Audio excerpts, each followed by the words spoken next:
Umaga po sa ating lahat mga kaibigan. Sumasa inyo ang palatuntunang CMN Pilipinas na papakinggan live nationwide via satellite at sa mga himpilan ng radyo ng Catholic Media Network sa iba't ibang lalawigan sa ating bansa. Araw po ngayon ng Miyerkules, ika-5 araw sa buwan ng Marso. Ako po ang inyong lingkod, si Ariel Ayala. Sa atin pong mga balita sa araw na ito ng Miyerkules, patuloy namang naaapektuhan ng easterlies o hangin mula sa karagatan ng Pasipiko ang kalagayan ng panahon sa bansa. Ito ang nagdadala ng mga pag-ulan, pagkulog at pagkidlat sa iba't ibang bahagi ng bansa ayon sa report ng Pag-asa. Ang pag-uulap umano ng kalangitan at kalat-kalat na mahinang pag-ulan ay inaasahan din sa Mindanao dahil sa easterlies. Posible ang pagbaha o flash floods at mga landslide kapag nagkaroon ng moderate to heavy rainfall. Samantala, ang kalagayan naman ng panahon sa Metro Manila at ilang bahagi ng bansa ay inaasahan na magkakaroon din ng tsansa ng localized thunderstorms.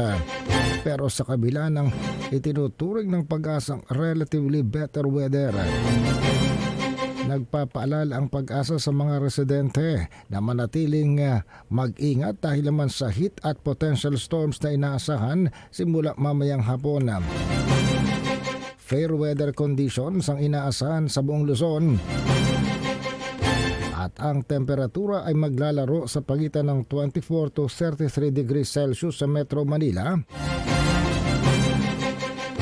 at maging sa Tuguegarao, Cagayan, 23 to 32 degrees Celsius sa Lawag, 25 to 31 degrees Celsius sa Legazpi,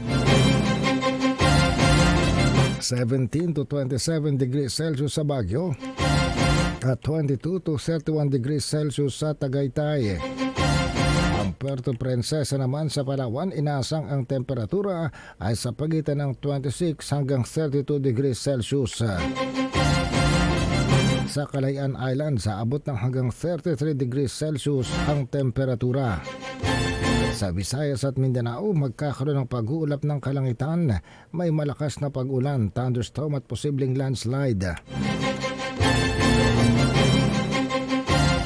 Wala namang ocean warning sa inisyo ng Pag-asa pero paalala sa mga maglalayag sa Mindanao at sa Kabisayaan. Ang kalmadong ocean condition ay pwedeng magkaroon ng malalaking mga pag-alon.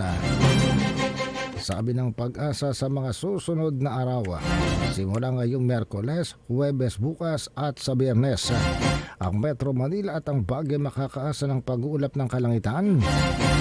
May chance ng localized thunderstorm bukas araw ng Huwebes hanggang sa Biyernes at may possibility ng mahinang pag-ulan o ambon sa darating na Sabado.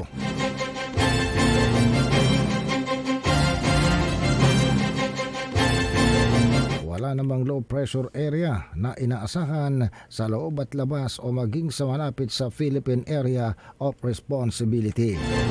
Samantala,